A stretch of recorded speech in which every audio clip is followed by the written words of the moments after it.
CBS News contributor Nicholas Thompson is editor-in-chief of Wired. He interviewed Facebook CEO Mark Zuckerberg last month about Facebook's privacy problems. Nick, good morning. Good morning, Norah. All right, an apology, contrition, promising change.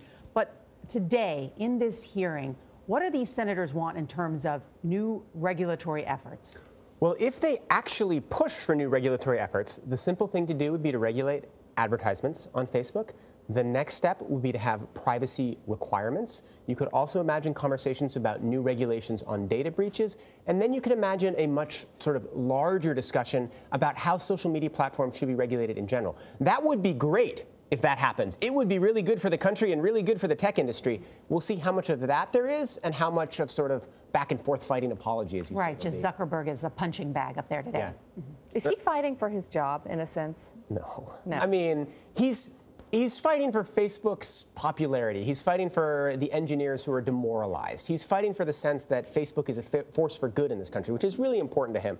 But he totally controls that company, and the board loves him. They're not going to get rid of him. Okay, that one's answered. Nick, let me ask you this. Is the goal for him to show that the barn door has been closed, or show that he has put systems in place to recognize when the next door is open, the next problem? Yeah, so the barn door through which the Cambridge Analytica horses got out, he closed that after they got out, but it was closed a long time ago. There are about 100 other barn doors. He's closed maybe 70 of them, and they're negotiating on the other 30. So yes, exactly. He's going to be talking about what they have done to secure data over the last couple of weeks, which is a lot, what they're doing to help you get control over your data, which is a lot, what they can do in the future. Because remember, the core problem is that Facebook's business model is to learn as much about you as it can and to sell targeted ads. That requires them getting data. Right. So that's complicated. So their core model's at tension with putting some of these new constraints on. And every time you put a constraint on, you make the platform less useful in certain ways for users as well. So they don't want to lock down privacy in every way. Here's a really interesting thing. Yesterday, Facebook announced that they're going to let outside experts analyze Facebook data to see if there's been election manipulation.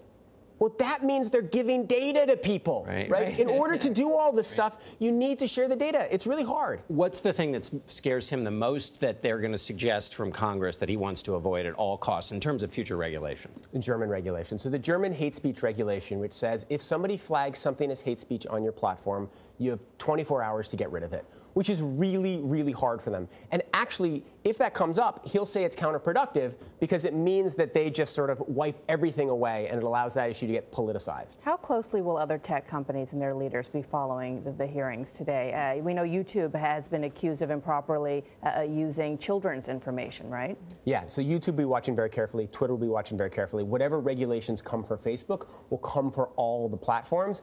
And they're also watching just because it's a big moment for Silicon Valley, right? Everyone used to always love everything about Silicon Valley. Now Silicon Valley gets pummeled for everything. So they'll be watching this as a sign of where's their popularity right now. Yeah, Nick Thompson, always good to have you here. Thank you so much. Glad to be here. Thanks. CBS News will bring you live coverage of Mark Zuckerberg's Capitol Hill testimony. Find it on our streaming network, CBSN, available at cbsnews.com and our CBS News radio station starting at 2:15 Eastern, 1:15 Central.